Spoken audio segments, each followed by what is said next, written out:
আমন্ত্রণ জানাচ্ছি ডিএসসি স্পোর্টসের সাপ্তাহিক আয়োজন স্কোরবোর্ডে। আপনাদের সাথে রয়েছে আমি কাজী মোহাম্মদ আরাফাত। ক্রীড়ার সকল খবর নিয়ে চুলচেরা বিশ্লেষণ করব আজ, এবং আজকে আমার সাথে রয়েছেন এখন টিভির ক্রীড়া সাংবাদিক জুবাইর আহমেদ। জুবাইর আহমেদ, আপনাকে আমন্ত্রণ জানাচ্ছি স্কোরবোর্ডে। আশা করছি ভালো আছেন। ভালো থাকলেও আপাতত ভালো থাকার সম্ভাবনা নেই বা ভালো থাকার কোনো অপশনও নেই, কারণ বিশ্বকাপে বাংলাদেশ যাচ্ছে না। ভারতের একগুয়ামি এবং আইসিসির যে কঠোর অবস্থান বা এক চোখে দেখা, সেটা আমাদের কাছেই দেখা হলো, এবং অবশেষে বাংলাদেশকে হারতে হলো অন্যায়ের বিরুদ্ধে, বা অন্যায়ের এগেনস্টে বাংলাদেশকে হারতে হলো। এই হারটা কিভাবে দেখছেন? শকিং বাংলাদেশ ক্রিকেটের জন্য। বাংলাদেশের যে আমরা ক্রিকেটের যে পথ চলাটা ছিল প্রায় 4 দশকের বেশি সময় ধরে, সেটার জন্য সেদিক থেকে চিন্তা করলে one of the darkest days for Bangladesh cricket. Test playing একটা নেশন হয়ে T20 ওয়ার্ল্ড কাপে আমরা খেলতে যেতে পারছি না, এটা বাংলাদেশ ক্রিকেটের জন্য এক ধরনের সেটব্যাক। আর যদি তবে ক্রিকেটের বাইরে যদি আমরা বলি, পতাকা বা মানচিত্রের যে প্রশ্নটা, দেশের যে প্রশ্নটা, সেটার জন্য এটা একটা সিগনিফিকেন্ট ডে, যেখানটায় আমরা কোন অন্যায়ের বিপক্ষে আমাদের মাথা নত করিনি। বাংলাদেশের এই যে স্ট্রাগলটা চলছিল, বিশ্বকাপ রিলেটেড যে স্ট্রাগলটা, মুস্তাফিজুর রহমানকে আইপিএল থেকে বাদ দেওয়ার পর থেকে যে স্ট্রাগলটা চলছিল, সেই স্ট্রাগলের প্রায় পুরোটা সময় জুড়ে বাংলাদেশ একটা কথাই বলে এসেছিল, দেশের মর্যাদার প্রশ্নে কোন ধরনের আপোষ না। আলটিমেটলি বাংলাদেশ আপোষটা করেনি। আইসিসি বারবার থ্রেটেন করেছে বাংলাদেশকে, অনেকভাবে কনভিন্স করার ট্রাই করেছে, বাংলাদেশ কোনো জায়গাতেই মাথা নোয়ায়নি। এটা হওয়ারই ছিল। বাংলাদেশ যেভাবে শুরুটা করেছিল আর্গুমেন্টের, সে জায়গাটা এটা হওয়ারই ছিল। বাংলাদেশ শুরু থেকে নেগোসিয়েশনের জন্য একটাই অপশন রেখেছিল, যে আমরা ভারতে খেলতে চাচ্ছি না। সেকেন্ড কোনো অপশন বাংলাদেশ রাখেনি, শুধুমাত্র ভারতে খেলতে যাবো না, এটাই ছিল আমাদের অবস্থান। সো সবগুলো মিলিয়ে একটা জিনিস বলতে পারি, শকিং বাট এক্সপেক্টেড। এবং যদি বলি যে হ্যাঁ, ক্রিকেটের জন্য কিছুটা ধাক্কা, বাট দেশের মর্যাদার প্রশ্ন যখন আমরা বলবো, তখন that's a very good day for us. আইসিসিকে আমরা ক্রিকেটের পিতামাতা চিন্তা করি, এখন বাংলাদেশকে মানে আইসিসির সৎ কোনো ছেলে মেয়ে নাকি সেটা বোঝা যাচ্ছে না। কারণ হচ্ছে সবার জন্য এক নিয়ম, বাংলাদেশের জন্য আরেক নিয়ম। আমরা এটাই দেখতে পাচ্ছি যে বাংলাদেশকে সবসময় ছোট করে দেখা হচ্ছে। মানে এটা কেন হচ্ছে সবসময় সব জায়গায়? আইসিসি কেন বাংলাদেশকে এভাবে দেখলো? আর একটা বিষয়, আইসিসির হাতে কি কোনো অপশন ছিল না বাংলাদেশের দাবিটা বা ন্যায্য দাবিটা মেনে নেওয়ার মতো? কি মনে হয়? আইসিসির কাছে অপশন ছিল বলতে কি, ইট ওয়াজ টাফ কল। এটা খুবই কঠিন একটা কল ছিল, বিকজ প্রসেসটা কিন্তু খুব একটা সহজ না। বিষয়টা হচ্ছে এমন যে বাংলাদেশকে যদি শ্রীলঙ্কায় নিয়ে যেতে হয়, তাহলে শুধুমাত্র বাংলাদেশকে রাজি করলে হবে না, বাংলাদেশের যারা অপোনেন্ট আছে, গ্রুপ অপোনেন্ট 4টা দল, তাদেরকে রাজি করতে হবে, তাদের হোটেল বুকিং এর ব্যবস্থা করতে হবে, ম্যাচ যারা ব্রডকাস্টিং থাকবে তাদের সম্পূর্ণ ব্রডকাস্টিং সেটআপটাকে সেখানে নিয়ে যেতে হবে। এর সঙ্গে একটা জিনিস দেখতে হবে যে প্রতিপক্ষ দলগুলো বাংলাদেশের আবদারটাকে মেনে নিচ্ছে কিনা। তো 2014 সালের পর থেকেই দেখা গেল যে বিগ থ্রি মডেলটা যখন চলে আসলো ক্রিকেটে, তখন আলটিমেটলি আইসিসি ডিসিশনগুলো একটা বায়াসড হয়ে গেল। সো ওই দিকগুলো যখন আমরা চিন্তা করে দেখব, তখন কিন্তু জিনিসটাকে মনে হবে না যে খুব বেশি অস্বাভাবিক কিছু। আইসিসির পক্ষ থেকে এই ধরনের একটা ডিসিশনই ছিল। আপনি যেমনটা বলছিলেন যে কিছুটা কি বাংলাদেশের বিপক্ষে গেলেন, কিছুটা বিমাতা সুলভ আচরণ, কিন্তু হ্যাঁ, এটা অবশ্যই বিমাতা সুলভ আচরণ। এই জায়গাটায় ডিনাই করা সম্ভবত অপশন কারোর কাছেই থাকছে না। একই সুবিধাগুলো কিন্তু বিগ নেশনগুলো পেয়ে আসছে। সম্ভবত বাংলাদেশের ক্রিকেটের যে কালচারটা এবং ক্রিকেটের যে সাফল্যহীনতার যে শব্দটা আমরা বলি, যে আমরা এখন পর্যন্ত সেভাবে বড় কিছু জিততে পারিনি, এটা হয়তো বা শেষ মুহূর্তে গিয়ে ডিসাইডিং একটা ফ্যাক্টর হয়ে গিয়েছে, যে বাংলাদেশকেই সম্ভবত বাদ দেওয়া সবচেয়ে বেশি সহজ। বাংলাদেশের ক্রিকেটের প্যাশনের জায়গাগুলো যেগুলো আমরা বলি, যে দর্শকদের উপস্থিতি যেগুলো বলি, সেগুলোকে ইগনোর করার মতো কোনো অপশন কিন্তু আইসিসির কাছে কখনোই থাকবে না। বাট আলটিমেটলি গিয়ে ডিসাইডিং ফ্যাক্টরটা হয়ে যাচ্ছে যে বাংলাদেশকে বাদ দেওয়া আলটিমেটলি সহজ। এটা হয়তো বা শুনতে হয়তো বা খারাপ লাগে, কিন্তু আমরা কিছুটা অন্যায্য যে ব্যাপারটা হয়েছে, আমরা সেটা স্বীকার করলাম। একটা বিষয় যে কিছুক্ষণ আগে আমরা যখন কথা বলছিলাম অফ দ্য ক্যামেরা, তখন দেখলাম যে পিসিবি থেকে একটি বার্তা আসছে যে পাকিস্তান ক্রিকেট বোর্ড হয়তো বা একটু বেঁকে বসতে পারে। তারা একটা ঘোষণা দিয়েছে যে তাহলে 22তম দলকে নিয়েও যেন খেলা শুরু করা হয়। তো এরকম যদি কিছু হয়, তাহলে কি এটা কি আইসিসির একটি বিপক্ষে চলে যাবে কিনা? একটা জিনিস আমরা দেখলাম যে প্রায় অনেক টাকার একটি লোকসান কিন্তু বাংলাদেশকে হারানোর ফলে আইসিসিকে ইতিমধ্যে গুনতে হচ্ছে বা হবে। এটা কিন্তু একদম একদম লেখা রয়েছে। এবং যদি পাকিস্তানে যদি সেই পদ্ধতিতে চলে আসে, তখন কি আবার আইসিসি কি, এটা কি আইসিসির জন্য ধাক্কা? এটা কি যে বাঁশের চেয়ে পরে কঞ্চিটা বেশি বড় হয়ে গেল কিনা? না, টু বি অনেস্ট, আইসিসির ইনকাম সোর্সটা অনেক বড়। এটা let's come to the reality. আইসিসির জন্য ধাক্কা অবভিয়াসলি 20 কোটি প্রায় দুই দেশ যদি আমি যদি পাকিস্তানের ওটাকে একেবারে সত্য ধরেও নেই, একেবারে গুজবের বাহিনীকে সত্য ধরে নিলাম, ইন দ্যাট কেস প্রায় 40 কোটি গ্রাহক দর্শক কিন্তু বিশ্বকাপ দেখছে না। So it's a very big setback for ICC. এটা মাথায় রেখেই বলছি যে না, সম্ভবত না, বিকজ আইসিসির যে বিষয়টা হচ্ছে আইসিসির রেভিনিউ আসার কিন্তু অনেকগুলো রাস্তা আছে। আইসিসি সেই রেভিনিউটা ঠিকই আর্ন করে নিতে পারবে। ICC is that much of A bigger concern and ওটা ওদের জন্য বিগার ইনস্টিটিউশন যদি বলি। সো আইসিসির জন্য এটা অনেকটা ইজি ছিল। ধাক্কাটা খেতে হতে পারে ভারতকে। ভারত কমনওয়েলথ গেমসের জন্য ট্রাই করছে, ভারত অলিম্পিক্সের জন্য ট্রাই করছে, এবং ক্রিকেটে ভারতকে ইজিলি দেখা বা ক্রিকেটকে ভারতকে কিছুটা ফেভারিজম করা, এটা ক্রিকেটে যতটা ইজি, কমনওয়েলথ বা অলিম্পিক্সের জন্য ততটা না। সো বাংলাদেশ যদি সেই সময়ও নিজেদের এই কনসার্নটাকে দেখাতে পারে যে হ্যাঁ আমরা ওইখানে সেফ না, ইন দ্যাট কেস দেখা গেল যে ভারত কিছুটা বিপাকে পড়তে পারে, তবে আইসিসির জন্য বিপাকে পড়ার তেমন কিছু না। আর পাকিস্তানের কথা যেটা বললেন, পাকিস্তান অ্যাকচুয়ালি বিশ্বকাপটা বয়কট করবে কিনা সেটা নিয়ে একটা প্রশ্ন থেকে যাচ্ছে, বিকজ এটা পাকিস্তান ক্রিকেট যদি সেটা করে বাংলাদেশের প্রতি বন্ধুত্ব সুলভ আচরণ এবং মহসিন নাকভি এবং আমিনুল ইসলাম বুলবুলের যে সম্পর্ক, সেটা বেশ ভেরি গুড ডিসিশন। এটা আমরা হয়তো পাকিস্তানের কাছে কৃতজ্ঞ থাকবো, কিন্তু জিনিসটাকে খুব ইজিলি বিশ্বাস করার মতো কিছু না, বিকজ বিশ্বকাপ এমন একটা জিনিস, প্রত্যেকটা ক্রিকেটারের স্বপ্ন থাকে সে দেশের হয়ে রিপ্রেজেন্ট করবে, সে দেশের হয়ে সবচেয়ে বিগেস্ট স্টেজ যেটা সেখানে খেলবে। সুতরাং বিশ্বকাপ বয়কট করা পাকিস্তানের জন্য নেওয়াটা যত ইজি, পাকিস্তানের ক্রিকেটাররা সেটা মানবেন কিনা সেটাও তো একটা প্রশ্ন। সো খুব বেশি ইজি না। মহসিন নাকভির মন্তব্যকে এখনই একেবারেই আমাদের পক্ষে চলে আসছে সেভাবে মন্তব্য করাটা আমাদের জন্য একটু টাফ, বিকজ আমরা দেখেছি লাস্ট কাপল অফ উইকস ধরে যখনই আমি পার্সোনালি একজন বিসিবি পরিচালকের সঙ্গে যখন কথা বলছিলাম, তখন তিনি আমাকে বলছিলেন যে ভারত এবং পাকিস্তান দুটো দেশের গণমাধ্যমে কিছুটা প্রপাগান্ডা ছড়াচ্ছে জিনিসটাকে প্রভাবিত করার জন্য।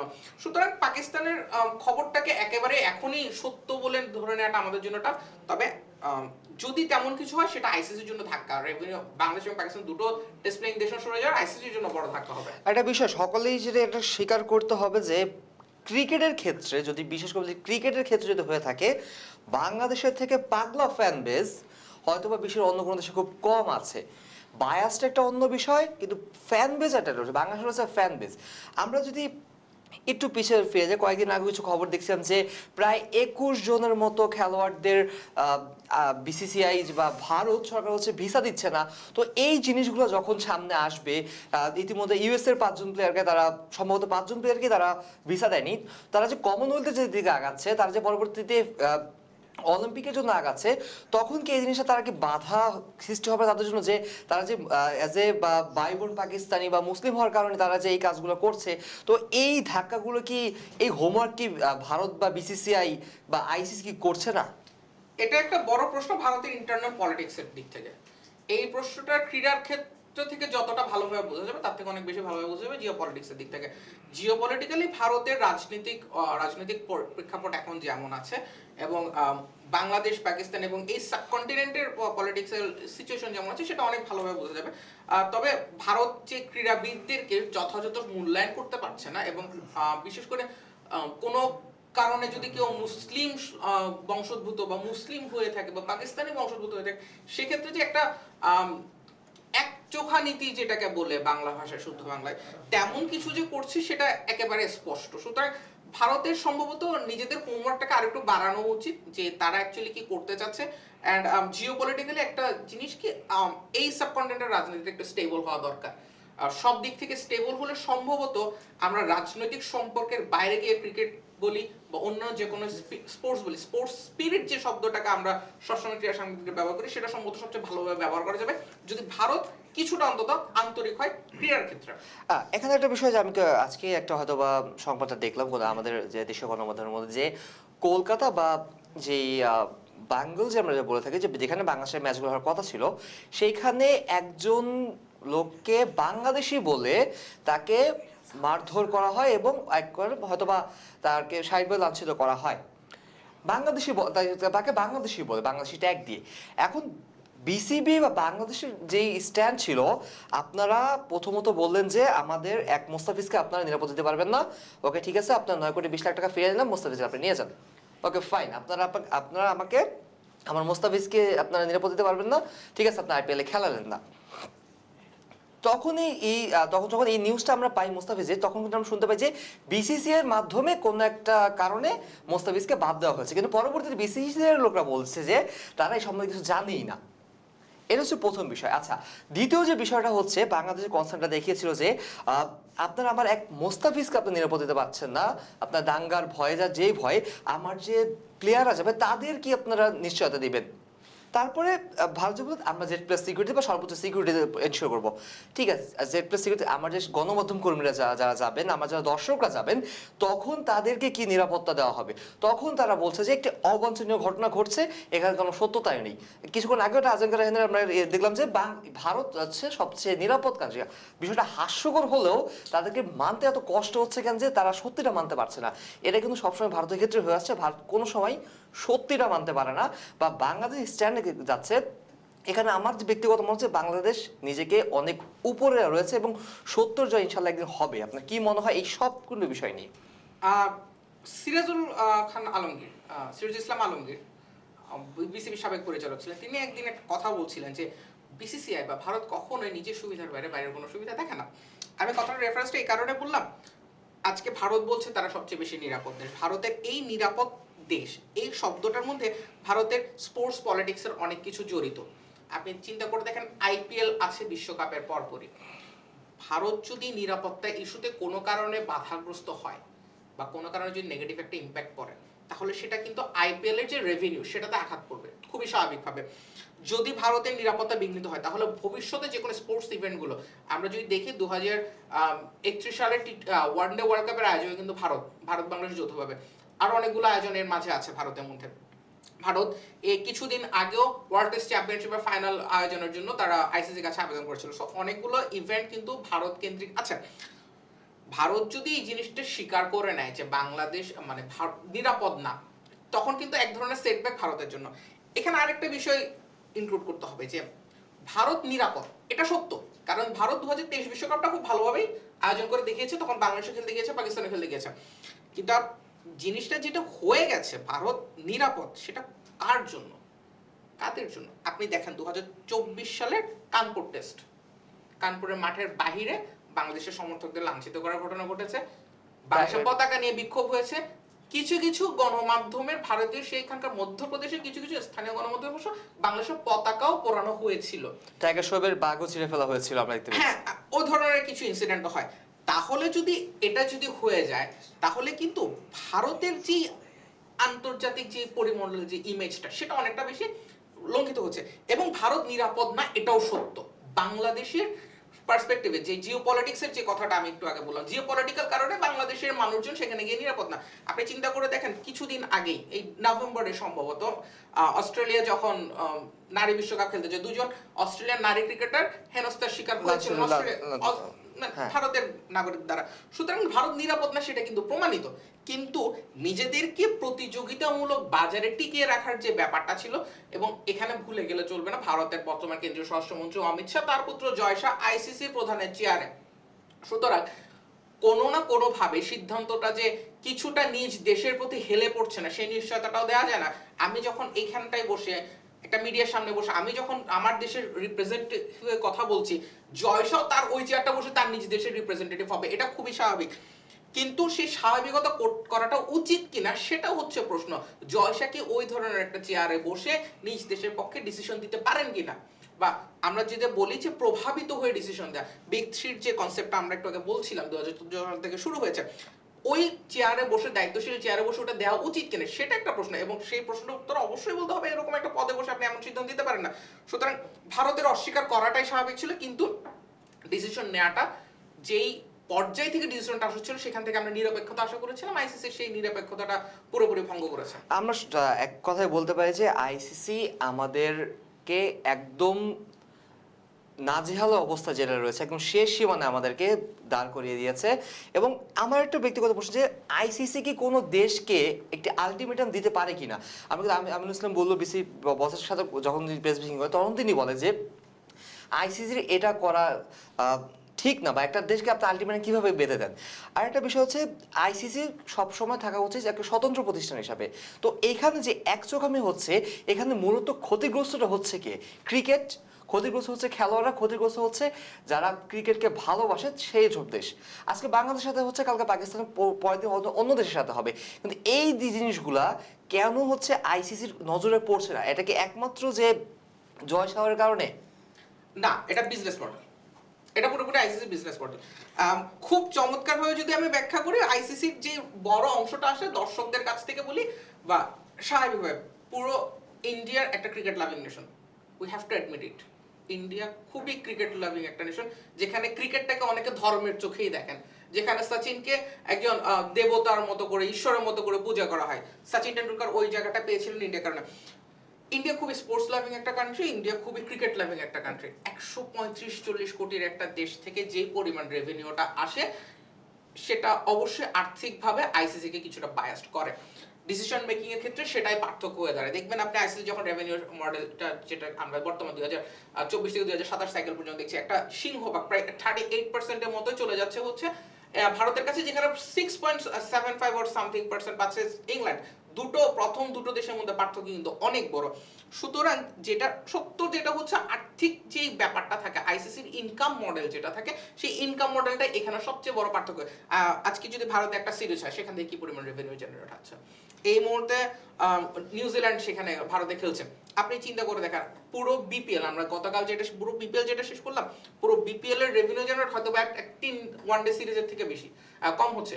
বিপিএল এর রেভিনিউ অনেক কম হবে, খুবই স্বাভাবিক, কারণ ইন্ডিয়া ওই মাপের একটা ক্রিকেট লাভিং নেশন। এবং শুধুমাত্র স্টেডিয়ামে গিয়ে খেলা দেখছে না, মানুষের বাইরে দেখছে। প্রবাসী ভারতীয়দের সংখ্যা কিন্তু নিতান্তই কম না, সেই প্রবাসী ভারতীয়রা দেখছে। অনেক বড় একটা দেশ হওয়ার যে সুবিধাটা, সেটা আইসিসি পেয়ে যাচ্ছে। সুতরাং ডিসিশন মেকিং এর ক্ষেত্রে আইসিসি ওই বায়াসনেসটাই পরবর্তীতে শো করে। ইটস নট অ্যাবাউট জয়শা আসার আগে আমরা ভারতকে ফেভারিট দেওয়ার যে প্রসেসটা, সেটা দেখেছি। আচ্ছা, তো সব মিলে যে বিষয় হচ্ছে বাংলাদেশ যাচ্ছে না, এটা তো ফাইনাল। এখন কথা হচ্ছে, একটা কথাই বারবার আসে যে বাংলাদেশ যদি একটা বিশ্বকাপ না খেলে তাহলে বাংলাদেশ একদম শেষ হয়ে যাবে, বাংলাদেশের ক্রিকেট ধ্বংস হয়ে যাবে, বাংলাদেশের ক্রিকেট আর বাঁচবে না, বাংলাদেশ ক্রিকেটকে বাঁচানো যাবে না। এই যে একটা ধারণা চলে আসছে, অনেকের মধ্যেই চলে আসছে। আবার অনেকেই বলছে সবার আগে বাংলাদেশ, বা আগে দেশ তারপর খেলা, বা তারপর ক্রিকেট, আগে বাংলাদেশ তারপর হচ্ছে আমরা ক্রিকেটের দিকে আগাবো। তো এই যে একটা দ্বিমুখিতা আমরা দেখতে পাচ্ছি, যে কেউ বলছে না ক্রিকেট ধ্বংস হয়ে যাবে, কেউ বলছে আগে দেশের সম্মান আগে। আমরাও বলছি দেশের সম্মান সবার আগে, তারপর খেলা। অনেক ক্রিকেটারও সেম কথা বলছে, তা আবার তারাও বলছেন যে খেলাটাও আমাদের দরকার। তো এই যে একটা মানে জিনিস তৈরি হয়েছে আমাদের মাঝখানে, যে আসলে কি বাংলাদেশের ক্রিকেটের মারাত্মক কোনো ক্ষতি হবে এই বিশ্বকাপে যে আমরা গেলাম না তার কারণে? ক্ষতি হবে, একটা ক্ষতি হবে, কিন্তু সেটা কতটা দীর্ঘ ক্ষতি সেটা নিয়ে আলোচনা হতে পারে। এটা সত্যি কথা, বিশ্বকাপের পর বাংলাদেশের র্যাঙ্কিং নেমে যাবে। বাংলাদেশকে অনেকগুলো হয়তো বা লোয়ার বেস টিমের, র্যাঙ্ক টিমের সঙ্গে খেলতে হতে পারে। এমন হতে পারে আমরা পরের বিশ্বকাপটা আমরা বিশ্বকাপ বাছাই পর্ব খেলে তারপর খেলতে হতে পারে। এটা বাংলাদেশের জন্য নীতিগতভাবে একটা মোরাল ডাউন। এটা মানতেই হবে যে বাংলাদেশ ক্রিকেটের ওইটুক ক্ষতি হচ্ছে। কিন্তু আপনি যাদের বিপক্ষে খেলবেন, আপনি তো তাদের বিপক্ষে জয় পাওয়ার ব্যাপারে কনফিডেন্ট কিনা। আমি বিশ্বাস করি বাংলাদেশের বর্তমান সেট আপে, ইভেন আন্ডার-19 টিমের সেট আপও আমরা বিশ্বের ওই লোয়ার র্যাঙ্ক টিমগুলোর বিপক্ষে আমরা খেলে নিজেদেরকে বিশ্বমঞ্চে আরেকবার প্রমাণ করতে পারবো, সেটার জন্য আমরা কেপেবল। ওয়ান ডে ফরম্যাট বলি, টেস্ট ফরম্যাট বলি, বাট টেস্ট ফরম্যাটের ক্ষেত্রে কিছুটা নিশ্চিত থাকা যায়, কারণ আলটিমেটলি বর্তমান যে ওয়ার্ল্ড টেস্ট চ্যাম্পিয়নশিপের যে সাইকেলটা, সেই সাইকেল আপনাকে 12টা টেস্ট কমপক্ষে খেলতেই হচ্ছে। বাংলাদেশ সেই টেস্টের কোটাটা পূরণ করতে পারবে।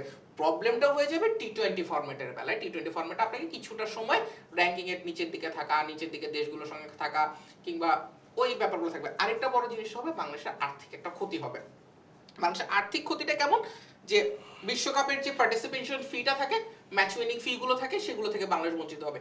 তবে যদি আইসিসির যে নেতিবাচক অ্যাকশন নেওয়ার যে প্রবণতাটা, সেটা যদি বজায় থাকে, তাহলে বাংলাদেশ সবচেয়ে বড় ক্ষতিগ্রস্তটা হবে, বাংলাদেশকে আর্থিক একটা জরিমানা করা হতে পারে।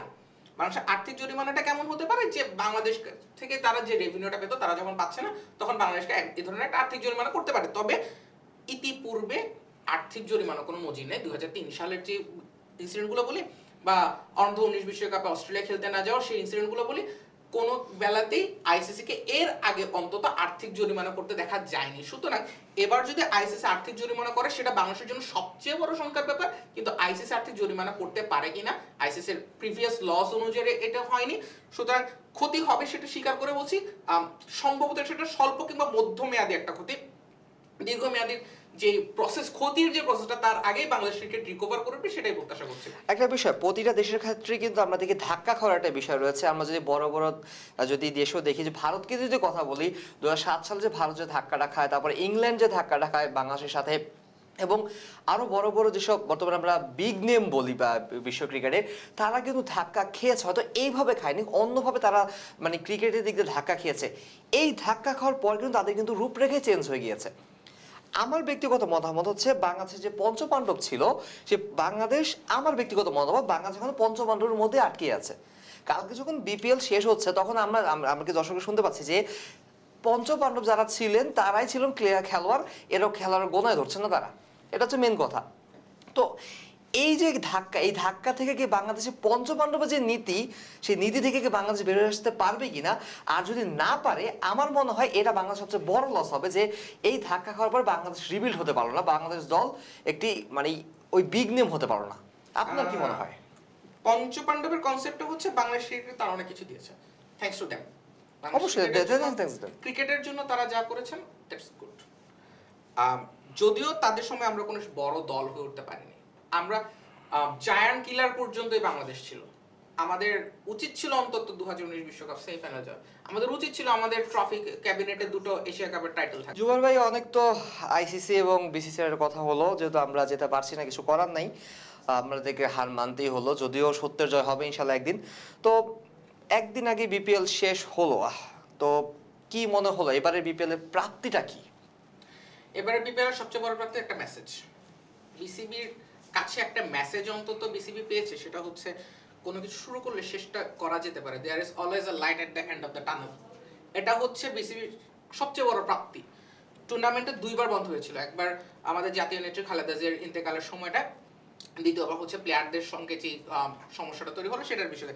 দুবার একটা টুর্নামেন্ট স্টপ হলো, কিন্তু সেটা ঠিক টাইমেও শেষ হলো, ভালো একটা আয়োজন দিয়ে শেষ হলো, ভালো একটা ম্যাচ দিয়ে শেষ হলো। সো বিপিএল এর সবচেয়ে বড় প্রাপ্তি বিসিবির জন্য একটা মেসেজ, যে নিজের কাজটা যদি ঠিকঠাক করে যেতে পারা যায়, দিন শেষে ভালো কোনো রেজাল্ট চলে আসতে পারে, এটা বিসিবির কাছে সবচেয়ে বড় প্রাপ্তি। খেলোয়াড়ি দিক থেকে যদি প্রাপ্তির কথা বলি, সম্ভবত সবচেয়ে বড় প্রাপ্তি হতে পারে আব্দুল গাফার সাকলাইন এবং রিপন মন্ডল।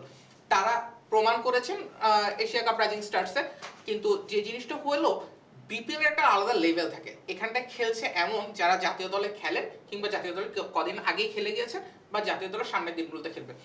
এমন স্টেজে এসে রিপন মন্ডল এবং আব্দুল গাফার সাকলাইন নিজেদেরকে যেভাবে প্রমাণ করলেন, এটুক বলা যেতে পারে বাংলাদেশের পেস অ্যাটাক ভবিষ্যতের জন্য বেশ কিছু বছরের জন্য সিকিউর। এটা হচ্ছে বড় প্রাপ্তি। এর বাইরে যদি প্রাপ্তির কথা বলতে পারে, আমাদের অবশ্যই পারভেজ হোসেন ইমনের কথা অবশ্যই ইমন এবারের বিপিএল এর সবচেয়ে বেশি ডিসমিসাল করেছেন উইকেটের পেছনে, অথচ আমরা ইমনকে চিন্তাও করিনি উইকেট কিপিং এর জন্য। আমরা সোহান কে নিয়ে ট্রাই করেছি, আমরা জাকের আলীকে নিয়ে ট্রাই করেছি। ইমন যে আমাদের জন্য একটা ভালো বিকল্প হতে পারে সেটা তিনি দেখিয়েছেন। 4 নম্বরে নেমে ইমন যেভাবে ব্যাটিং করেছেন সেটা অবশ্যই প্রশংসার যোগ্য। ইমনের কাছ থেকে আমরা ওই একটা পার্টিকুলার 4 নম্বর ব্যাটিং এর যে স্লটটা, সেটার মাধ্যমে বাংলাদেশের মিডল অর্ডারের যে সংকটটা, সেটাও চলে যেতে পারে অনেকটাই। তাওহিদ হৃদয়ের রানে ফেরা, বিশেষ করে ওপেনিংয়েও তিনি যে কার্যকর হতে পারে সেই জিনিসটা দেখানো, সেই জিনিসটা দেখতে পারাটা আমাদের জন্য চোখের জন্য তৃপ্তি ছিল, আমাদের মনের জন্য তৃপ্তি ছিল। সুতরাং প্রাপ্তির জায়গাগুলো অনেক আছে, তবে যেভাবে আমরা বিপিএল কে চিন্তা করি, যে বিপিএল এর থেকে আমরা অনেক তরুণ মুখকে পাবো, আমরা অনেক কিছু ভালো কিছু পাবো, তেমনটা হয়নি। রান একটু কম হয়েছে, পুরো বিপিএল শেষ হয়েছে কোনো 200 রান ইনিংস দেখিনি আমরা। বিপিএল এর সর্বোচ্চ রানের ক্ষেত্রে আমরা এর আগে 500 রান পর্যন্ত দেখেছি, সেখানে 400 এবার কেউ করতে পারেনি। সেই জায়গাগুলোতে একটু ল্যাকিংস ছিল, কিন্তু শরীফুলের ফর্মে ফেরা, দুজন নতুন পেসার পাওয়া, তাওহিদ হৃদয় বা পারভেজ হোসেন ইমনের যে ইনিংসগুলো, সেটা আমাদের বিপিএল এর জন্য সবচেয়ে বড় প্রাপ্তি। একটা বিষয় যে যদি বলতে চাই, যে আব্দুল গাফার সাকলাইন এবং রিপন মন্ডলকে নিয়ে, যে কালকে যখন তাদের দলের কোচ সারগাজি স্যারের সাথে কথা বললাম, আমি তো কথা বলছিলাম, তো তারপরে একটা কথা বললো যে সাকলাইনকে অনেক ভাঙতে হবে, নিজেকে অনেক ভেঙে আবার গড়তে হবে। তো এটা হচ্ছে একটা বিষয়। তো সাকলাইনকে ভাঙতে হবে, কিভাবে ভাঙতে হবে সেটাও তার সাথে অনেকক্ষণ কথাবার্তা হয়, এবং সাকলাইন বাংলাদেশকে দেওয়ার জন্য অনেক কিছু আছে সাকলাইনের কাছে। এটা একটা হলো সাকলাইনের বিষয়। আরেকটা বিষয় হচ্ছে পারভেজ হোসেন ইমন। প্রথমত যখন তাকে ফার্স্ট আমি সিলেটে দেখি যে তিনি কিপিংয়ে নামছেন, আমি সবচেয়ে বড় অবাকটা হচ্ছে আমি, যে এটা কিভাবে সম্ভব, মানে কি হঠাৎ করে কোনো কিপার, উইকেট কিপার নাই দেখে তাকে দেওয়া হচ্ছে কিনা।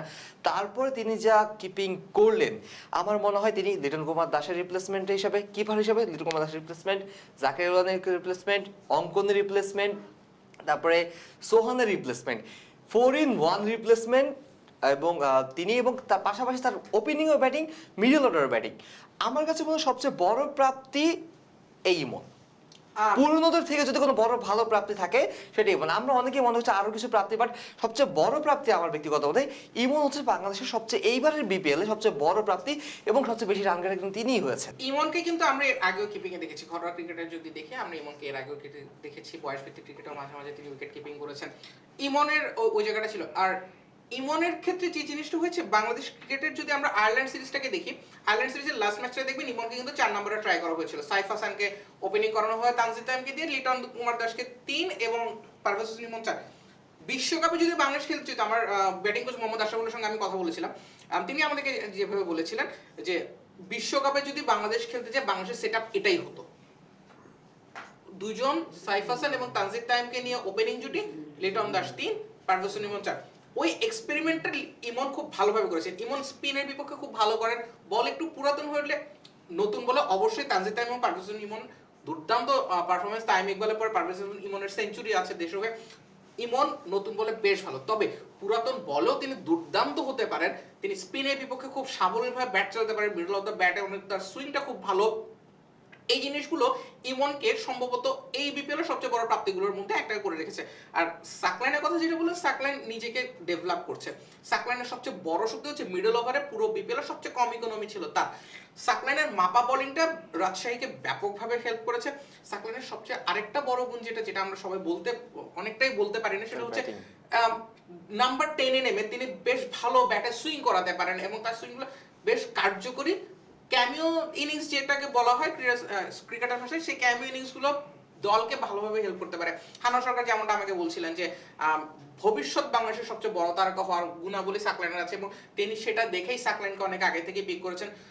সো আই বিলিভ যে সাকলাইনের মাধ্যমে আমরা বাংলাদেশের ভবিষ্যতে বড় কিছু পাবো। তো সব মিলিয়ে প্রাপ্তি অপ্রাপ্তির মধ্যে আমি একটা যে বলতে চাই যে নাইম শেখ একটা কথা বলছে, যে একটা সংখ্যা দেখলাম যে তিনি এবারের বিপিএল এ যে রান করেছেন, প্রতি রানের জন্য যদি তার অ্যামাউন্ট হিসাব করা হয় তাহলে প্রায় 40,000-এর কাছাকাছি, মানে এক রানের জন্য 40,000 টাকা তিনি নিয়েছেন। এখন কথা হচ্ছে আমরা সবাই তাকে নিয়ে হাসির জোর করি যে কোটি টাকার ব্যাটসম্যান কিন্তু কোনো কিছু করতে পারলেন না। এখানে কি কোনো মানে টেকনিক্যাল সমস্যা দেখলেন না কি দেখলেন যে নাইম শেখের মধ্যে কেন তিনি ফ্লপ করলেন? গতবারের বিপিএল হাইস্ট রান গেটার তিনি, এবারের বিপিএল একদম ফ্লপ, তারপরেও তিনি ব্যাটিংয়ে 6 নম্বরে আছেন রানের ক্ষেত্রে। ব্যাটিং এর সবচেয়ে বড় মজাটা হচ্ছে পার্টনারশিপ। আপনার অপোজিটে যিনি থাকবেন তিনি যদি সাবলীল থাকতে পারেন, আপনিও সাবলীল থাকবেন, আপনিও নির্ভর থাকবেন। ঠিক সেই কারণে সচিন টেন্ডুলকার এবং সৌরভ গাঙ্গুলির জুটিগুলো আমরা খুব চমৎকার হতে দেখেছিলাম। ঠিক এই কারণে বীরেন্দ্র সেহবাগ এবং সচিনের জুটিটা আমরা খুব চমৎকার দেখছিলাম।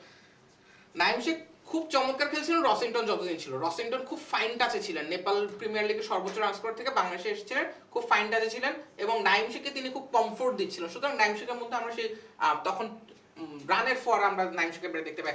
এর বাইরে যে কথাটা বলা উচিত যে কোটি টাকা পাওয়ার নাইম শেখ কিন্তু কোটি টাকা ডিজার্ভ করেন। বাংলাদেশের ঘরোয়া ক্রিকেটের পারফরমেন্স যদি আমরা দেখি, নাইম শেখ একজন প্রুভেন ব্যাটার। উনি সে ঘরোয়া ক্রিকেটের পারফরমেন্স দিয়ে তিনি বারবার জাতীয় দলে আসেন। প্রত্যেকটা প্লেয়ারই যে জাতীয় দলে এসে খুব ভালো খেলে ফেলবেন এমন প্রত্যাশাটা রাখাটা কিন্তু উচিত না। আমরা যদি চিন্তা করে দেখি, তুষার ইমরান বাংলাদেশের কিংবদন্তি ব্যাটসম্যান, কোচ হিসেবে তিনি বেশ ভালো। তার হাত ধরে 2022 সালে শান্ত এবং তাহিদ হৃদয়কে আমরা ন্যাশনাল টিমের যে খুব বড় স্টার হিসেবে পেয়েছিলাম। তুষার ইমরান কিন্তু জাতীয় দলের ক্যারিয়ারটা খুব শর্ট। আমরা ভারতের ওয়াসিম জাফরকে দেখি, জাতীয় দলের ক্যারিয়ারটা খুব শর্ট, কিন্তু ঘরোয়া ক্রিকেটে তিনি একজন লিজেন্ডারি ক্রিকেটার। ঘরোয়া ক্রিকেটের কাঠামোতে অনেক প্লেয়ারই থাকেন পৃথিবীতে যারা ঘরোয়া ক্রিকেটের কাঠামোতে খুব চমৎকার খেলে থাকেন। নাইম শেখকে আমরা সেভাবেই হয়তো পেয়ে আসছি সবসময়। প্রত্যাশা থাকবে তিনি ঘরোয়া ক্রিকেটে যেমন পারফর্ম করেন সেটা জাতীয় দলে যদি করতে পারে বাংলাদেশ ক্রিকেট সবচেয়ে বেশি লাভবান হবে। কিন্তু দুর্ভাগ্যজনকভাবে আমরা সেটা পাইনি, দুর্ভাগ্য এটা আমাদের। কিন্তু বারবারই নাইম শেখ প্রমাণ করেছেন তিনি ঘরোয়া ক্রিকেটে চমৎকার একজন ক্রিকেটার, চমৎকার একজন ব্যাটসম্যান, এবং তার ডেডিকেশন নিয়েও কোনো প্রশ্ন থাকার অবকাশ নেই। সুতরাং নাইম শেখের জন্য 1,10,00,000 টাকার ওই মূল্যটা ঠিকই আছে, সেটাকে ধরে বলছি। হয়তো এবারে বিপিএলটা নাইম শেখের জন্য ভালো জানি, আমরা আশা করছি তার ব্যাটে আবার রান ফিরবে। ধন্যবাদ জুবাইর। দর্শক, এই ছিল আজকের আয়োজন। পরবর্তী আয়োজন দেখার আমন্ত্রণ জানিয়ে আজ এখানে শেষ করছি। আমি কাজী মোহাম্মদ আরাফাত।